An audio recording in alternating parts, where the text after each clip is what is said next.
오늘부터 내 영혼의 백신이라는 새로운 새벽 묵상 시리즈를 시작하게 되었습니다.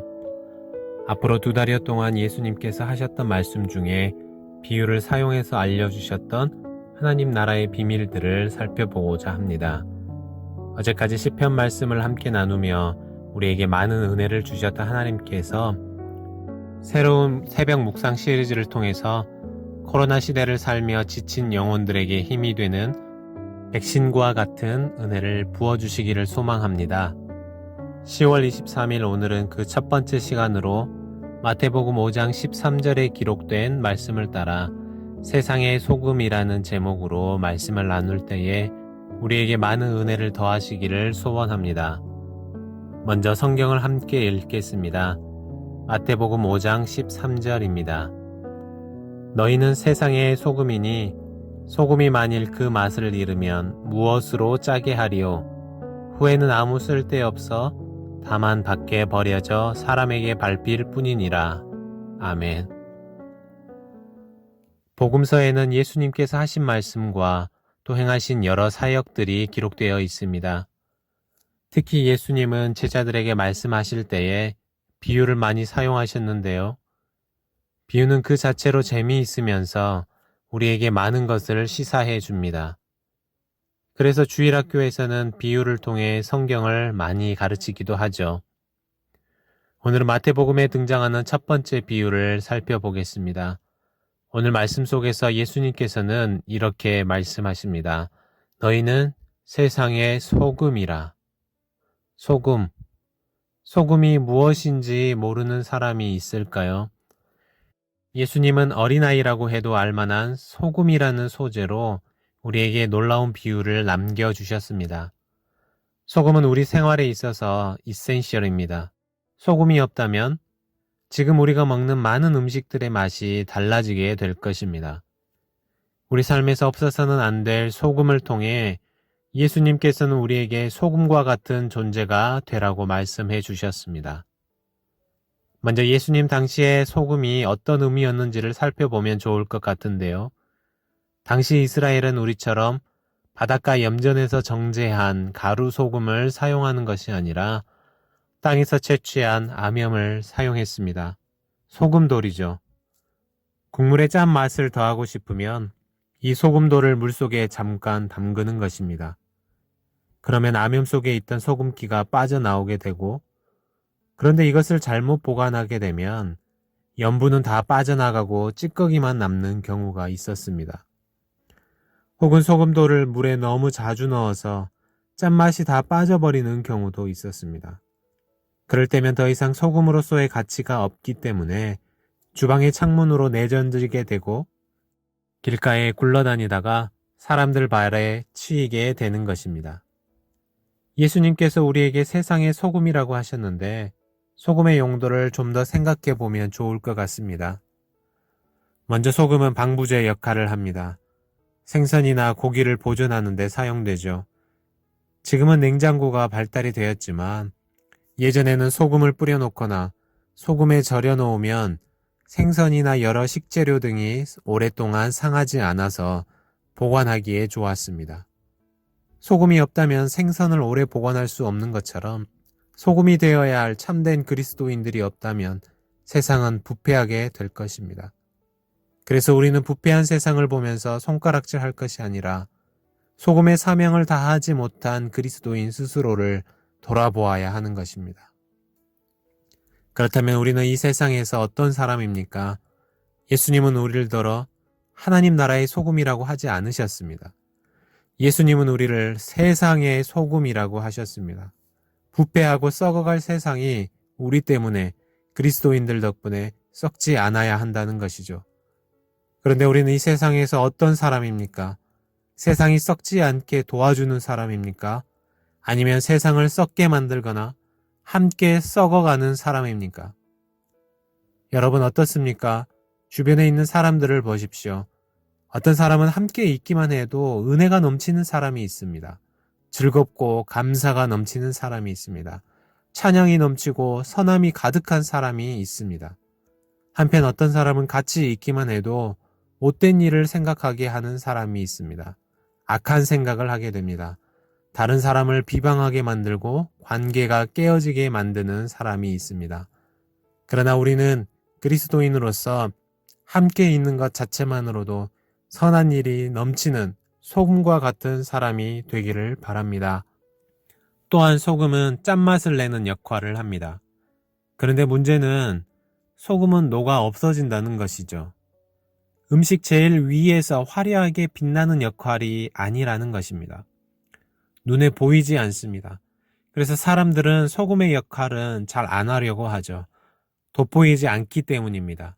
주인공이 될 수 없기 때문입니다.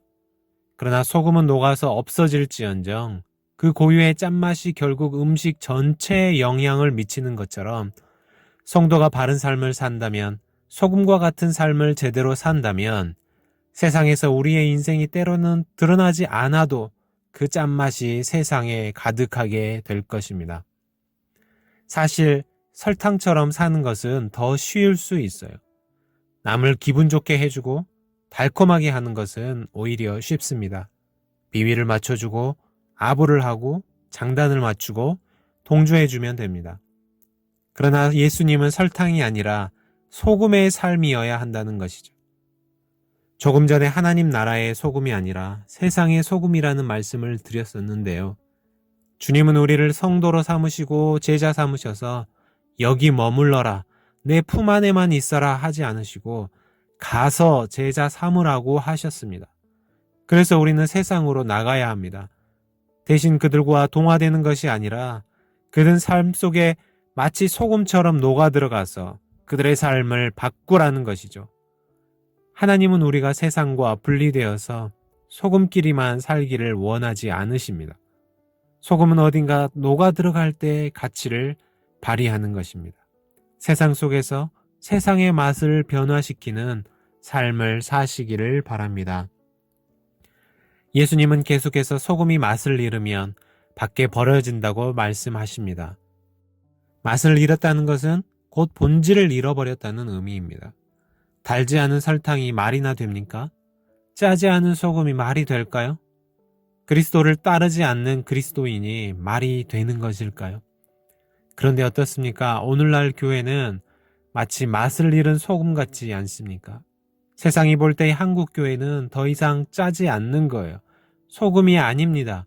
그리스도인답지 않다는 것입니다. 너네나 우리나 다를 게 뭐냐는 것이죠.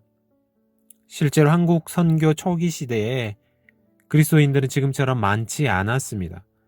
비록 그들은 소수였지만 그러나 그 영향력이 막강했습니다. 소금으로서의 역할을 제대로 감당한 것이죠. 그래서 어느 마을에 혹여 그리스도인이 한 가정만 있어도 벼슬아치들이 그 마을에 들어가지 않으려고 했다는 것입니다. 왜냐하면 마을에 들어가면 비리도 저지르고 부정부패를 통해서 돈도 모으고 해야 하는데 그리스도인들이 너무나 청렴하고 또 경건하고 의로운 삶을 사니까 그 마을에서는 부정부패를 쉽게 저지를 수가 없더라는 것입니다. 진짜 소금이 되어서 한 마을이 부정부패로 썩어가지 않게 막아준 것이죠. 그러나 지금 시대는 어떻습니까? 도리어 교회가 세상으로부터 질타를 받는 시대가 되고 말았습니다. 소금이 그 맛을 잃어버리고 만 것입니다. 예수님은 우리에게 너희는 세상의 소금이라고 하셨습니다. 그런데요, 예수님은 우리에게 세상의 소금이 되라 이렇게 명령하거나 권유하지 않았습니다. 도리어 주님은 우리를 향해서 너희는 세상의 소금이다 라고 선언하셨습니다. 선포하셨습니다. 겨우 노력해서 소금과 빛으로 변해가는 것이 아니라 하나님의 자녀로 부르심을 받는 순간 이미 우리는 소금이라는 것이죠. 우리는 오늘 예수님의 비유를 통해 소금의 삶을 살아야 함을 알게 되었습니다. 예수님은 천국 백성이 된 우리 그리스도인들이 감당해야 할 사회적인 역할, 또 그 책임이 무엇인지 발견하게 해주셨습니다. 아무쪼록 오늘 하루도 예수님의 말씀을 기억하며 내 가정 속에서 소금처럼 일터에서 또 사회 속에서 소금과 같이 살아가며 나로 인해서 나 한 사람으로 인해서 이 땅이 조금씩 변하게 되기를 소원합니다. 기도하겠습니다. 우리에게 새 하루를 허락하신 여호와 하나님께 감사와 찬송을 올려드립니다. 우리에게 시편 말씀을 통해 많은 은혜를 주시고 이제 예수님의 말씀을 하나씩 곱씹어 볼 수 있는 기회를 주신 것을 감사드립니다. 앞으로 진행될 새벽 묵상 시리즈를 통해 온 성도들에게 은혜를 주시고 감동을 주셔서 주님의 가르침이 우리의 삶 속에서 나타나는 역사를 보게 하여 주옵소서. 주님은 우리를 세상의 소금이라고 하셨습니다. 내가 과연 세상의 소금으로 살고 있는지 돌아보게 하옵소서. 악해져만 가는 세상 속에서 소금으로서의 역할을 다하지 못하고 있었던 우리의 연약함을 불쌍히 여기시고 감당할 새 힘을 허락하여 주옵소서. 이 모든 말씀 우리를 세상의 소금으로 부르신 예수 그리스도의 이름으로 간절히 기도하옵나이다. 아멘. 오늘은 창립 45주년 기념 공동기도 제목 11번째 기도 제목으로 함께 기도하는 날입니다. 예배를 준비하는 손길들을 기억하시고 현장 예배에 참석하는 모든 성도들의 건강을 지켜 주옵소서. 아멘. 예배를 위해 기도해 주시고 계속해서 개인적인 기도 제목을 붙들고 기도하겠습니다.